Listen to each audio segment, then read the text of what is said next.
All right, here we are at the top of page 3 for section 3.3, and here are the formulas that were referenced to be able to do the sphere problem on the previous page. So this is the sphere volume formula that you would use for the try on page 2 of these notes. And then we've got some other formulas that you're going to memorize. The volume of a cube, it's length times width times height, same as a rectangular solid. It's length times width times height. Basically what you're doing for volume is you're finding the area of the very bottom slice. It's the area of the shape on the bottom times the figure's height.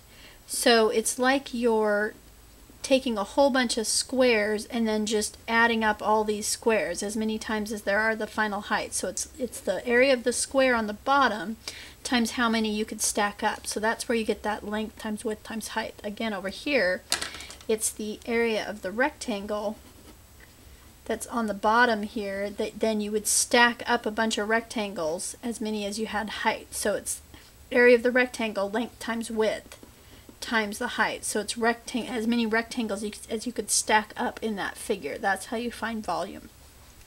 So when we get to cylinder, that same process applies. When you read the formula for cylinder, volume equals pi r squared times h, it's really the area of the circle times h, pi r squared times h. You're finding that area of that bottom circle, and you're seeing how many you can stack up to create the cylinder. So it's like you're rebuilding that. So pi r squared times h. So far you really don't have anything new to memorize. If you just, for these first three, you just remember what volume is. It's the area of the shape on the bottom times the figure's height. So then the two that you have to memorize then become the volume of a sphere, 4/3 pi r cubed is a sphere, and a cone is 1/3 pi r squared h. Again, the sphere is kind of its own thing here. So 4/3 pi r cubed, that one you just have to memorize. I don't have any other quick way to do it. But the cone has a nice feature in that there's your volume of the cylinder. There's your area of the circle times its height. But then the cone has a bunch shaved off of here to go from a cylinder to a cone. It has a bunch that went away here from the original cylinder, the soup can, to make that cone. And so it's just a part of what you have left of the cylinder. It's 1/3 pi r squared h. So if that helps you, I use those to kind of help me keep it straight what's what. And then I really don't have to memorize the formula for cylinder or solid or cube. I just take area of that bottom shape, multiply times the height. Then for a cone, it's a cylinder that's been significantly cut down, so it's 1/3 that cylinder, pi r squared times h. And sphere is really the only new one I have to memorize, 4/3 pi r cubed. Okay, so let's, I'm going to adjust the camera here and we'll do number 30 together. So we have plenty of room to see that. And then the second video will deal with the angles. Okay. A cylinder with radius 2 inches and height 3 inches has its radius quadrupled. How many times greater is the volume of the larger cylinder than the smaller cylinder? Please, please, please don't jump right into just solving it and throwing numbers on the page. Take a moment to draw what you are hearing described, okay? It will help you tremendously, and it only takes another extra minute or so, okay? So a cylinder, which is like a soup can sort of shape, with radius 2 inches, height 3 inches, has its radius quadrupled. How many times greater is the volume of the larger cylinder than the smaller cylinder? So our goal here is to find how many times greater is volume of larger cylinder to the smaller cylinder. Okay, so here's what that means. We're going to come with the volume of the larger cylinder is equal to a certain number times the volume of the smaller. That's the number we're trying to find right there. The volume of the larger is equal to a certain number of times the volume of the smaller cylinder. okay? And it has something to do with the fact that the radius was quadrupled, okay? The incorrect thing to think is, oh, well, if it's quadrupled, it must be times 4.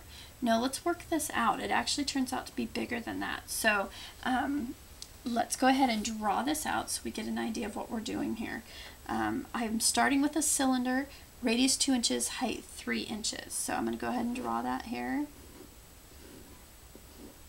And I've got a radius of 2 inches. Sorry, this is not drawn to scale here.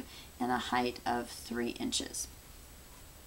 So my radius is 2, my height is 3. Okay? Now, the second cylinder has its radius quadrupled. So only the radius changes here. Okay? Times 4. That's what quadrupled means.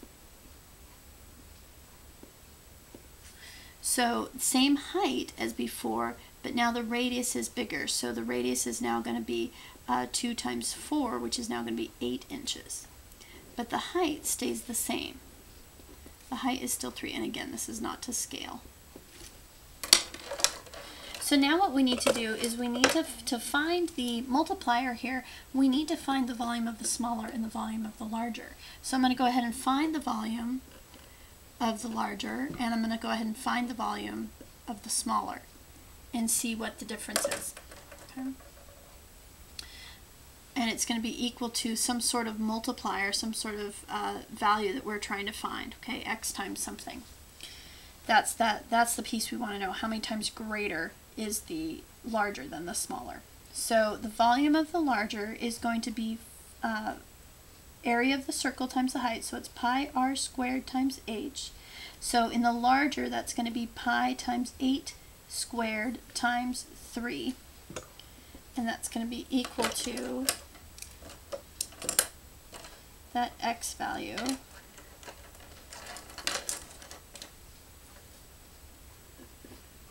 times our volume of the smaller is going to be pi r squared h. In this case, it's going to be pi times 2 squared times 3. And let's work that out here. And I would resist going straight to your calculator. Just keep pi in there for a moment, okay?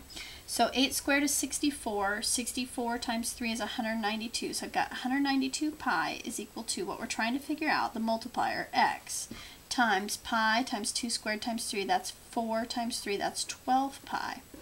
And since what we're trying to figure out is x, so the volume of the larger is 192 pi. The volume of the smaller is 12 pi. And we're trying to figure out how many times greater that is. So we're trying to figure out our x value here. It's being multiplied by 12 pi.